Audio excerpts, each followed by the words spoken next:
चला, आज मी तुम्हाला एक खूप जुनी गोष्ट सांगते. एका लहानशा गावातली. ही एक अशी गोष्ट आहे जी आपल्याला शिकवते की जे डोळ्यांना दिसतं ना, ते नेहमीच खरं नसतं. कधी-कधी सत्य त्या पलीकडे दडलेलं असतं. ऐकूया तर मग बाबूलालची ही कथा. पण गोष्ट सुरू करण्याआधी एक प्रश्न. कधी विचार केलाय का की जे खूप सुंदर दिसतं ते आतूनही तसंच असेल का? म्हणजे सौंदर्य कधी कधी फक्त एक मुखवटा असू शकतो का, ज्याच्या मागे काहीतरी भयंकर लपलेला असेल?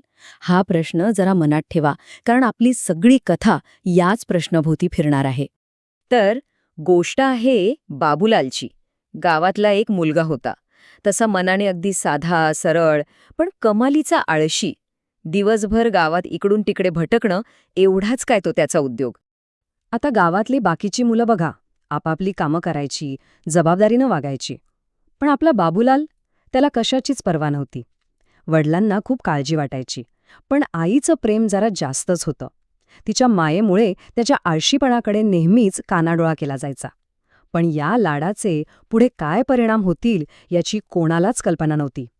आणि असंच भटकत असताना एके दिवशी बाबूलालचं लक्ष सुमनकडे गेलं.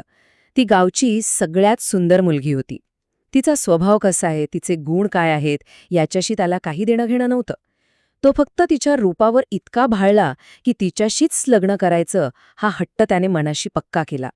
पण इथे एक मोठी अडचण होती. त्याचा एक जिवलग मित्र होता चिमा. तो त्याला सावध करायचा प्रयत्न करत होता. तो म्हणाला, "अरे बाबू, जरा थांब. तिच्याबद्दल गावात लोक काहीतरी विचित्र बोलतायत. म्हणतात तिच्यावर चेटकिणीची सावली आहे. अरे, काही जणांनी तर तिचे पाय उलटे असल्याचंही पाहिले म्हण." पण सौंदर्याच्या मोहात पडलेल्या बाबूलालला हे सगळं मूर्खपणाचं वाटलं.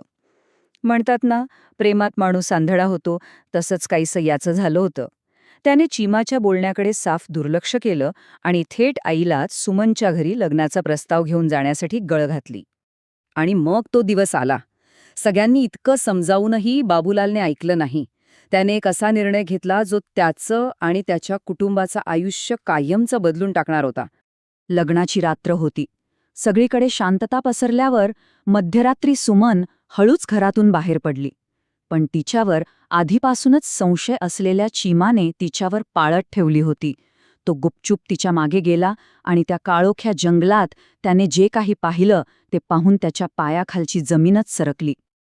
जंगलातल्या एका गुहेत सुमनचं रूपांतर एका भयानक चेटकिणीत झालं होतं. ती तिच्या सैतानी देवाची पूजा करत होती आणि म्हणत होती, फक्त फक्त आणखी एक बळी आणि मग मी सर्व शक्तिमान होईन. चीमासाठी हा धक्का खूप मोठा होता. चीमा प्रचंड घाबरला. तो धावत पळत बाबूलालला हे सत्य सांगण्यासाठी त्याच्या घरी पोचला. पण तिथे तिथे तर सुमन आधीच परत आली होती आणि तिच्या चेहऱ्यावर तेच निरागस हास्य होतं, जणू काही घडलंच नव्हतं. तिचं हे दुट्टप्पी रूप पाहून चिमाची तर बोलतीच बंद झाली. तो घाबरून तिथून पळून गेला. लग्नानंतर घराचं घरपणच जणू हरवून गेलं. सुमनचं ते बाहेरचं सुंदर रूप 4 भिंतींच्या आत गळून पडलं आणि तिच्या खऱ्या कर्कश स्वभावाने घरात रोज भांडणं सुरू झाली. एके दिवशी तर हद्दच झाली. बाबूलालच्या आईने तिला प्रेमानं थोडं घरकाम करायला सांगितलं, तर सुमनचा पारा चढला. तिने चक्क आपल्या सासूचे केस ओढले आणि तिच्यावर हल्ला केला. तिचं ते हिंसक रूप पाहून घरातले सगळेच जण पार हादरून गेले. या प्रकाराने बाबूलाल पूर्णपणे खचून गेला. तो मदतीसाठी पुन्हा चिमाकडे गेला. तेव्हा चिमाने त्याला एक सोपी पण हुशारीची युक्ती सांगितली. तो म्हणाला, "एक काम कर, तिच्यासाठी एक फुलांचा गजरा घेऊन जा आणि तिला तो घालून आरशासमोर उभं राहायला सांग. तिचं खरं रूप तुला त्या आरशात नक्की दिसेल." बाबूलालने मित्राचा सल्ला ऐकला. त्याने एक सुंदर गजरा आणला आणि तो सुमनला दिला. सुमन तर खुश झाली आणि गजरा घालून आरशासमोर उभी राहिली. आणि मग आरशात बघताच सुमनचं सुंदर रूप दिसेनसं झालं आणि तिथे दिसलं एका भयंकर चिटकिणीचं प्रतिबिंब. सत्य येताच ती क्रूरपणे हसली आणि म्हणाली, "बरं झालं तुला कळलं. आज रात्री मी तुझाच बळी देणार होते." हे ऐकून बाबूलालच्या काळजाचा ठोकाच चुकला. तो जीव वाचवण्यासाठी तिथून पळत सुटला. अशावेळी तो फक्त एकाच व्यक्तीकडे जाऊ शकत होता, ज्याच्यावर त्याचा पूर्ण विश्वास होता. त्याचा मित्र चिमा. पण चिमाच्या घरात त्याच्या पत्नीने विरोध केला. साहजिकच होतं, तिला तिच्या कुटुंबाच्या सुरक्षेची काळजी वाटत होती. पण चीमासाठी मैत्रीचा धर्म सर्वात मोठा होता.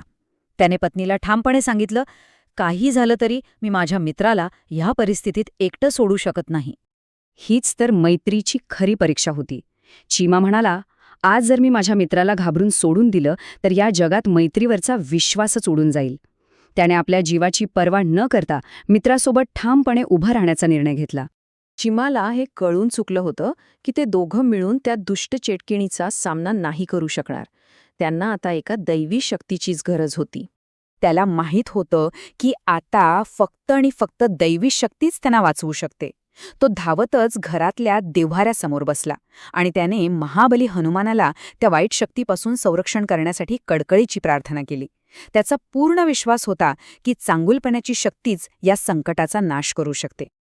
आणि मग प्रार्थनेतून मिळालेल्या त्या अफाट साहसाने ते दोघे मित्र त्या चेटकिणीचा सामना करायला घराबाहेर पडले. आता विजयाचा मार्ग त्यांना स्पष्ट दिसत होता. त्यांनी जय हनुमानचा जयघोष करताच त्या पवित्र नामानी चेटकिणीला असह्य वेदना होऊ लागल्या. ती गयावया करू लागली, क्षमेची भीक मागू लागली. पण तिची वेळ आता संपली होती. काही क्षणांतच ती दैवी शक्तीने जळून राख झाली. आणि अशा प्रकारे चांगल्याचा वाईटावर विजय झाला. आठवते का, सुरुवातीला आपण एक प्रश्न विचारला होता, सौंदर्य कधी फसवं असू शकतं का? ही गोष्ट आपल्याला नेमकं तेच शिकवते की बाह्य सौंदर्यापेक्षा माणसाचा चांगला स्वभाव आणि संकटकाळी साथ देणारी खरी मैत्री ही कितीतरी पटीने मौल्यवान असते.